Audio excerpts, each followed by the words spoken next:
Hello everyone and welcome back to TowerGate. It is TowerGate day number 419, May the 4th, 2018, Friday. Fun Friday. And what can be more fun than starting your Friday morning out with a cup of coffee and a TowerGate video? Oh, especially when I'm wearing your favorite t-shirt, some of you. My Duck It's Dick. Duck It's Dick. That's right, that's Dick Cheney. Never go hunting with Dick. If you do, duck. Alrighty. Let's get started with the Fun Friday news, shall we? The dishonorable James Comey was at a book signing in Miami, greeted by people chanting, "Lock him up, lock him up, lock him up." During his talk, he said that the NRA is an organization that sells fear. And what is the anti-gun lobby selling, Jim? That's ridiculous. Well, let's see. The feds, it's being reported by PMSNBC that the feds have a wiretap on Michael Cohen, or at least, and that they've had at least one phone call between the White House and Cohen that was recorded. Wiretapping the president's lawyer. I wonder what the probable cause was for that. I wonder if it was about Saggy Daniels.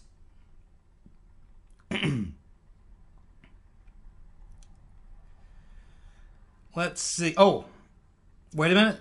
This just in. PMSNBC has now retracted that story. They have retracted that story. I wonder if it has anything to do with the fact that wiretapping a lawyer is illegal, especially if it's the president's lawyer. Oh, and by the way, releasing information about a wiretap is also illegal. Hey, that's 2 crimes in one report. Well done, PMSNBC. The truth is that there was a warrant, but it's called a pen register warrant. It's not a phone tap. What it is it allows you to track the numbers that call a particular person, so you can see what numbers called them and what numbers they called, and it will give you the length of the call. That's all you get in a pen register tap. You do not get to hear the conversation. And likely it was a pen register tap because Cohen is a lawyer, and especially the president's lawyer. So there's the correction. Once again, PMSNBC making another huge mistake, but they've got a big problem because they did still leak and broadcast about a warrant. It is still a warrant. It's a pen register warrant, and you're not allowed to disclose any type of warrant. Bench warrant, pen register warrant, search warrant, a monitoring warrant, anything like that. That's a crime, PSNBC. Better lawyer up. You can bet that the FBI will be paying a visit to PMSNBC, speaking to whoever got that tip and finding out where it came from. I'm thinking, Comey. Let's see. Here's a prediction for you on this Fun Friday. Once the Mueller probe, the witch hunt, is shut down by whoever, it will likely happen from public pressure, by the way. Probably not from the eager beaver, the overachiever, Attorney General Jeff Sessions. Certainly isn't going to happen from Rodenstein. It's probably going to happen from public pressure. But I suspect and I predict that once the Mueller probe has gone away, that President Trump is going to get Mueller's nuts in a box so he can put them right on his desk as a keepsake. Trump sounds like to me like a guy who doesn't like being messed with, and when Uncle Bob is done, Trump is probably going to revisit that issue, and he's probably going to be asking more questions about Uranium-1. CNN. Literally, no one is watching CNN. I wonder why. The ratings are now at a catastrophic level. CNN's number one show is Anderson Cooper 360, which is in 24th place with only 1.1 million viewers. The only show that even gets a million. The next two top shows would be, let's see, we have Erin Burnett. She only gets 965,000 viewers. That's embarrassing. Jake Crapper, only 927,000. And boy, get a load of this. Kumo, Mario Kumo's little boy, he only gets 625,000. He was supposed to be the rising star over there at CNN, wasn't he? We're going to rescue the network, not with 625K. I mean, there's literally YouTubers sitting at their kitchen table with the webcam getting more than 625K. The number one in the month of April, the number one cable show was Sean Hannity with 3.3 million viewers, which means he gets more viewers than Pooper, Crapper, Burnett, and Kumo all put together. How embarrassing is that? Uh-oh. Things just took a turn for the worst for the Bernie Bros and for the Democrats in 2018 and 2020 and beyond. Jonathan Allen was giving an interview, and he stated that Bill Clinton has explicitly told Tom Perez at the DNC to keep Bernie and his supporters out of power. Uh-oh, I don't think the Bernie Bros are going to like that. It's bad enough that you cheated them and rigged the primary against them in 2016, but even after all that, you're back at it again? They refuse to let up on Bernie Bros and Bernie. How many of those Bernie Bros, which make up about 30 to 40% of the Democratic Party, how many of them Bernie Bros do you think are going to go vote Democrat in 2018 or donate money, time, or energy? I would say not very many. And now that this is all over social media, I would expect there'll be some serious blowback for Tom Perez and Slick Willie, along with his criminal wife, the Rotten Reverend. And speaking of the Rotten Reverend, you know, we just can't get past a single TowerGate without talking about the Rotten Reverend, can we? She won't go away. It's not my fault. The Rotten Reverend. She has now created a new reason why she lost, in addition to the countless others. She's saying another reason why she lost was, she says, being a capitalist probably hurt me because so many Democrats are socialist. Now she's saying that another reason she lost is because she's a capitalist. And so many Democrats are socialists. Well, it is true that about 41% of Democrats associate themselves with socialism. 41% are cool, are good, and love socialism. They've never been to Venezuela, or the former Soviet Union, or North Korea, or Cuba, or any of the other left-wing socialist utopias, have they? I guess they've never eaten dog or dirt. Go try eating dog or dirt and see how fast you change your views. You socialists. Or Democrats. One and the same. Yes, so that's a new reason to add to the list of why the Rotten Reverend lost.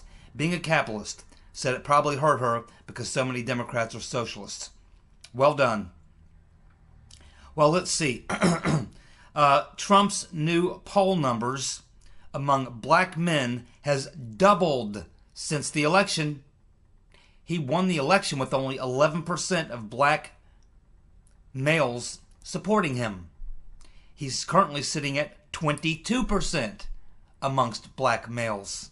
That's double in a relatively short period of time. That doesn't look good for the Democrats in 2018 and 2020. They really rely on those black Democratic voters, those black men Democratic voters. And of course, because of what Hillary told us, we know that they forced their wives to vote Democrat as well. So I guess we have to give a big shout out to Kanye West. Maybe by 2018 he can bring another 10 or 20% our way. Maybe Trump should give Kanye an official position in the Trump administration.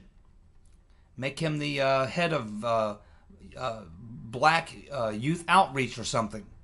Get Kanye out there. He can pull in a lot of votes for you in a category where normally Republicans don't do so well. Obviously, he's helping the cause quite a bit. Well done, Kanye. And I don't know much about Kanye West. I don't listen to his stuff or anything. But I do admire him for standing up in such a hostile environment that he's in, to come up and say the things that he's saying and come out and say, yeah, I like Trump, and this and that and the other thing. I mean, it's admirable, quite admirable. And he's a very, talented, I assume, guy, very successful guy. Made a hell of a lot of money, we know that. And he's not afraid to speak his mind. And he hasn't backed down. That's what I like. Normally when these people get attacked, they back down and come out and apologize. He hasn't done that. He's doubled down on what he said, and he's standing tall and looking good. Well done, Kanye West. It appears that North Korea is going to free 3 American prisoners. Winning. He's doing this as a good faith gesture. Apparently they've been moved from the prison to a 5-star hotel. I guess if they have such thing as a 5-star hotel in North Korea. And we can assume that for the next week they'll be getting fed some extremely high-calorie food. And they'll probably be getting in front of a tanning bed, and they'll be doing everything they can to fatten these guys up and get them looking as good as possible so that they don't come back looking like the last prisoner that we got from North Korea, who died shortly after coming home because of the abuse he suffered. So yes, that's more good news and more evidence that what's happening in North Korea is not a hoax. It's not a hoax at this point. It appears that Kim Jong-un has taken a major 180-degree turn on, and there's probably a lot of reasons for it. We went over some of them, but absolutely extraordinary history that we're living through, and I assume that Trump's going to win the Nobel Peace Prize, and I assume he'll share it with probably Kim Jong-un and maybe even the South Korean president, because I think all 3 of them are probably due some credit for this, and even have to credit China in a way. But it's Trump who really knuckled down on China. Other presidents have been not really been able to get China, or even were willing to tighten the screws on China the way that Trump has. And so it's the fact that he got China to really knuckle down on North Korea is the reason a lot of this is happening, one of the main reasons. And what's amazing about this is it's not because Trump's made a bunch of threats or anything like that. If you remember his very first meeting with President Xi, of course he had Xi come to Mar-a-Lago, and apparently they had a great weekend there, and they hit it off. They like each other. I mean, Trump and Xi genuinely like each other. They get along.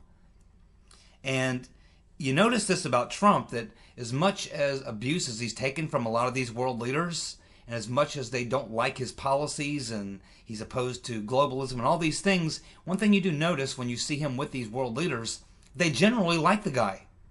They generally like him, because it is very well known tactic of Trump's negotiating is that he charms you to death. He charms you to death, and then he rips your throat out, basically. And it's a great negotiating tactic. And so, we'll just have to see what happens. But right now, it's looking more and more like the North Korea situation is for real, and it's going to be extraordinary to follow the story in the next few months and see. It's going to be an extraordinary day if we actually see Kim Jong-un do the things he said that he's talking about doing. Maybe a reunification, getting rid of his nuclear program, opening up, allowing North and South Koreans to come between both countries. I mean, it's extraordinary. And of course, finally signing a peace treaty. Just absolutely extraordinary times that we live in. Things that are happening, both good and bad, and that's always is the case. Trump is threatening to use his executive power to force the Department of Justice to release all documents requested by Congress. Yes, yes, yes, he absolutely should and should have done it before. If there's anything that will help get Mueller off his back, it is to go on offense. The Republican committee leaders, Nunes and Meadows and some of these other guys, the ammunition that they need to go on offense is being withheld from them by Rodenstein and Wray and other people at the DOJ. Trump can use an executive order to force the release of all that material immediately, and he should do it. It's the best thing he could do for himself, because once Congress gets their hands on all that material, you just know there's going to be some damaging stuff in there. Otherwise, they wouldn't be holding back on it. Get that stuff, do it, Mr. President. Force the release of all that material. Get it into the hands of your committee members who are fighting for you. Give them some ammunition to fight with. And I think that Mueller probe will be going the way of the Whigs very soon. Rowan Scarborough, one of my favorite writers, going way back. I love Rowan Scarborough, man. I've been reading his stuff for years. From the Washington Times. The CIA, under John Brennan, Mr. Potato Head, violated standards for analyzing intelligence products. The CIA has has produced an internal report that says U.S. intelligence agencies' far-reaching conclusion that Putin interfered in the 2016 election to help Trump was flawed by tradecraft failings. The guideline says conclusions should not be based on political considerations. These findings have been sent to Devin Nunes' Select Committee on Intelligence. Uh-oh, that ain't good for Mr. Potato Head. We already knew this, but what is interesting about this is this came directly from the CIA's own internal review people who looked at this report. The one that we're talking about, I think, is the one that was released back in about a week before the vote. It was like the end of October, I think, when they released this joint report, which was suggesting that that Trump and the Trump administration, or people in the Trump administration, may have been working with Putin to interfere in the 2016 election. Now that the CIA has reviewed all the evidence, they say there's no evidence for that at all. And it was really a political document, not an intelligence document. And this essentially falls right onto Mr. Potato Head. It's just more evidence of the kind of shenanigans that he was up to. This is further evidence that will be used against him in his prosecution. NBC in San Francisco has reported that Trump is far more liked than Nancy Pelosi. What's funny, it's only about a 2-minute video, but it is actually from a local NBC affiliate in San Francisco, which is Nancy's hometown. Very, very liberal place. And this guy is actually showing on a screen, he's reporting, hey, you know, Trump's actually a lot more popular than Nancy Pelosi, and here's why. And he shows about 5 or 6 policies that Trump supports, including tax cuts and things, and he shows how popular they are, even in San Francisco. And then he shows Pelosi's position, which is the opposite, and shows how little popularity there is for her positions, even in San Francisco. You think we're not making headway? Think again. We are winning. I keep telling you we're winning. The Rotten Reverend, back again. She just can't stay out of the news, can she? The Rotten Reverend is gearing up to influence midterms whether the Dems like it or not. The Rotten Reverend attended a meeting of nearly a dozen progressive groups that are supported by Onward Together, the post-election political organization that the Rotten Reverend founded. The Clinton family also plans on restarting fundraising for the Clinton Foundation. First shakedown will be May 24th in New York. $2,500 a ticket or $100,000 for a special reception with the Reverend. Would you pay $100,000 to be in the company of the Rotten Reverend? I'm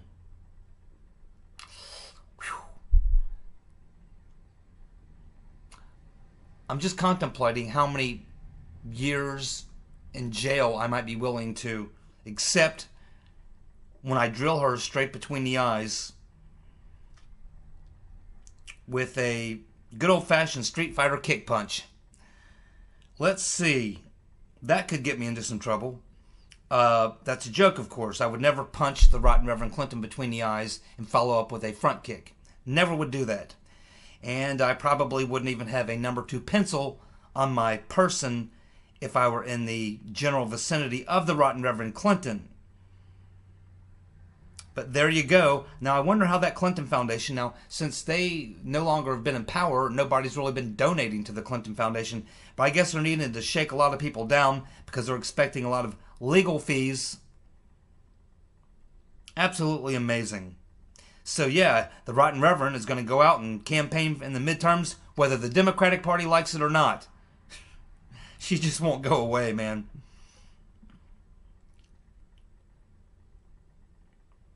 Tom Brokaw, let's see, has now another accuser who's remaining anonymous, but this person is saying that everyone knew for a very long time that he was a perv and that it was no secret. Yeah, he always seemed like a perv to me. I always thought he was kind of a perv. Same with Charlie Rose, kind of a creepy guy, who, by the way, Charlie Rose is now up to 27 plus accusers. Very well done, Charlie. Claire McCaskill, Senator of Missouri. The numbers indicate that she may be going down. May be going down, Mr. Tyler. Currently, it shows that she has a 38% approval and a 45% disapproval. That's not good, Claire. She has a 29% believe she deserves re-election, but 53% believe they need a new person. 29% think she deserves re-election. That ain't good.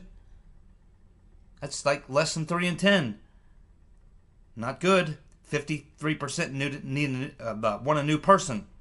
So it's basically a dead heat right now. She's in the race against the Republican who's currently the Attorney General of Missouri, named Josh Hawley. This is in Missouri, the Show Me state. So show us Missouri.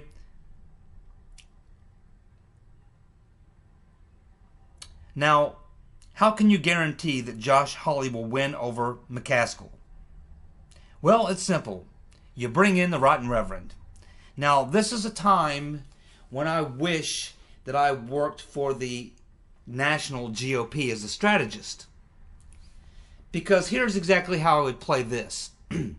I would have someone contact one of these Clinton donor organizations, and I would tell them, I'd say, yeah, we're a Democratic Progressive Activist group.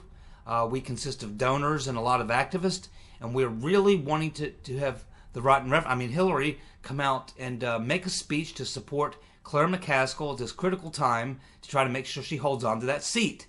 And of course, you want to do this late in September, if possible, sometime mid-September. So we have a lot of donors and a lot of activists willing to pony it up, and I think that, of course, we got the facility taken care of, security is all taken care of. All the Rotten Reverend, Hillary has to do is show up. And I think that we can guarantee at least $100,000, maybe even as high as $500,000 from these donors and activists to have Hillary come and give a speech in support of Senator McCaskill. And then, when that day comes and the Rotten Reverend, you know she'll be there because she can't turn down money. She'll never say no to money. So when she shows up, even though McCaskill will probably beg her not to, the DNC will beg her not to, we just heard from her. She says she doesn't care what the Democrats think. She's going to come out and campaign for him anyway. So when the Rotten Reverend shows up, when she walks out on that stage, what does she see when she looks out into the room? Nothing but hardcore, Trump-loving Republican donors who were willing to pony up thousands of dollars to see her on stage campaigning for McCaskill. And I would put Juanita Broderick and Paula Jones and all those other people right up in the front row. And I'm sure you could find plenty of Republican donors who would pay, I'm sure you could find some big donors, probably raise in the upwards of $500,000, maybe $1 million or something, to get Clinton there in Missouri to campaign for McCaskill. Because Hillary campaigning for McCaskill a couple weeks before the election in Missouri would probably seal her fate and guarantee that Mr. Hawley become the next senator of Missouri. That is how you do politics, my friends. I'm telling you right now, Republicans and the GOP, do it. Do it. Put together that fundraiser. Bring the Rotten Reverend out to McCaskill, out to Missouri, to campaign for McCaskill sometime in September. Get your Republican donors and fill the room. And just think how much fun you're going to have when the Rotten Reverend gets out of the Scooby van after getting her injections, and she walks out there on stage for her 20-minute speech, and she tries to drink a little water, which she can't actually drink, gobbles up a little bit of green stuff, poops her pants, and then gives a 15-minute speech. Imagine the shock and horror when she looks out into the crowd and sees no familiar faces other than Republican donors and hardcore Trump supporters wearing MAGA hats. How much fun would that be? Now you know how I think.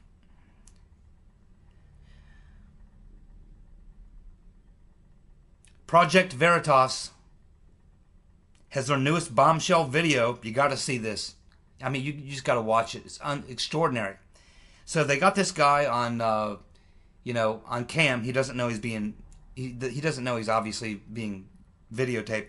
But it's an undercover video, and they have this New Jersey Teachers Union official who literally lays out how they cover up child abuse.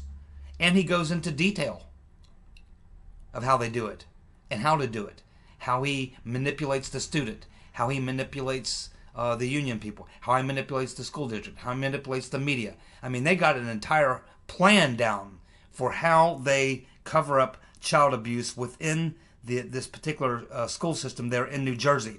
Now, we can assume that this union official will be gone, probably within the next few hours if he's not gone already. And he may even be facing criminal charges, certainly criminal investigation. I mean, as soon as the detectives see this video, they're going to be calling Project Veritas and saying, how much video do you have? Because we'd like to see everything you got. Because we're going to launch an investigation. This could get ugly there. So, congratulations, well done once again, Project Veritas and James O'Keefe. That guy is a hardcore freedom fighter with huge stones. Say goodbye to the Boy Scouts. 108 years. They will no longer be the Boy Scouts, just the Scouts. They have capitulated to political correctness. They've lost my respect and my support forever. What a shame. What a shame. But this is actually very good. This is actually very good. It's bad and it's sad in a lot of ways, but it's good because there's a lot of people that this kind of stuff rubs them wrong. Even some Democrats rubs them wrong because it's getting crazy. It's getting ridiculous. We always had a Boy Scouts and a Girl Scouts, the Weeblos and the Brownies. We had, there needs to be groups where boys want to, sometimes boys just want to be boys and hang out with boys. Yeah, we like girls. We love girls. Girls are great. But there's times when men, boys, just want to be together. Just like women. They have their own organizations. Women like men. At least we hope they do. But there's times when women just want to go out and do some stuff with the girls. It's like, this is good. This is wonderful. But you're no longer allowed to be in this world, in this country anymore, a boy or a girl. In fact, saying that you're a boy or a girl, or a he or a she, a male or a female, has become so politically incorrect that certain places you can actually be fined for addressing someone as sir or ma'am, boy or girl. And so this points out how far beyond reason that we have gone, how far into territory of insanity we have gone. And there's a lot of people, even Democrats, independents, who look at this kind of stuff and go, man, this is just too much. This is just overkill. Yeah, I mean, I was for, the Democratic platform that used to be there, but now the stuff that the Democrats are pushing and this insanity that's going on, this type of stuff, it's going to rub a lot of people the wrong way. And I think it's going to backfire. I think the Democrats have gone completely over the cliff, man. I really do. Just my personal feeling. Maybe because I'm a Midwestern guy, I live here in the Midwest. I know maybe in certain places in the country this is probably applauded, but I can tell you around here, this is the type of thing that makes people out, like around where I live, sick. It makes them physically ill, including me. This is just disgusting. Now, there was a commenter. I wish I knew your name. I'm sorry, whoever left this comment. I forget who it was. It may have been NetNet. I can't remember now. I should have wrote it down. But one of the commenters left a link to the video. It's about a 45-minute video. I watched about 25 minutes of it. And it's a video with the guy who I'm sure a lot of you have seen. He's been around YouTube for a while. His name is Scott Bennett. You do see him on various podcasts and things like that. And he seems like a pretty good guy, a straight-up guy. He's a former Army intel officer. But he says that he presented Trump and Michael Cohen with an intel report urging them to investigate the Clintons and the CIA for funding terrorists. And he talks about how they were using Benghazi as a diversion. Of course, we all know that. Benghazi was a front, a CIA front. Actually, it was a State Department front, because the CIA originally was pitched to them to be a hub for the gun running, for moving weapons into Syria. And the CIA didn't want any part of it. They just saw too many risks, too many hazards, too many unknowns. They didn't want any part of it, so they kicked it back to the State Department, and it became a State Department operation, which is why it turned into a fiasco, and we ended up with the Benghazi incident in the first place. The State Department just doesn't do that kind of stuff very well, especially under the Rotten Reverend Clinton. She should be in jail for orchestrating that gun-running operation there in Benghazi, because that's exactly what it was. But that's another issue. But again, this Scott Bennett, this former Army intel officer, is talking about the fact that the Clintons worked with the CIA. They were using Chinese bank accounts, about 19,000 of them, and using that to fund terrorists, and also in this pay-for-play scheme. Yeah, well, there's a couple things about the story. First of all, Mr. Bennett, I'm sure he's a great guy, but I'm pretty damn sure he didn't present anything to Donald Trump. It's very, very difficult to get to the president personally. Now, maybe he gave it to someone on his staff. Maybe he gave it to someone Trump knows, but he didn't give anything to Trump. So right away, I'm a little skeptical about that. Maybe he gave something to Michael Cohen. That's certainly possible. He could have gotten to Michael Cohen. He's a public person. You can go to his law office, and he walks up and down the street, goes and gets his coffee, gets his lunch. I mean, people photograph him and videotape him all the time. He talks to people on the street. Not hard to get to Michael Cohen. You could certainly pass some information to him. Maybe he got it to Trump. So I'm not sure how much credibility there is in this story, but it's not really surprising. I mean, this is nothing new. I mean, of course, we all know that the Clintons are notorious for bagging money from China. Everyone remembers probably in Bill Clinton when he was running for re-election, and he got caught up in this Chinese money deal with this guy, Charlie Tree, who they threw under the bus. And like they do with all those people who try to help them, they end up getting screwed in the end. When you help the Clintons, you end up getting thrown under the bus. So I don't really know what's going on with that story. It's an interesting story. Thank you for leaving the link.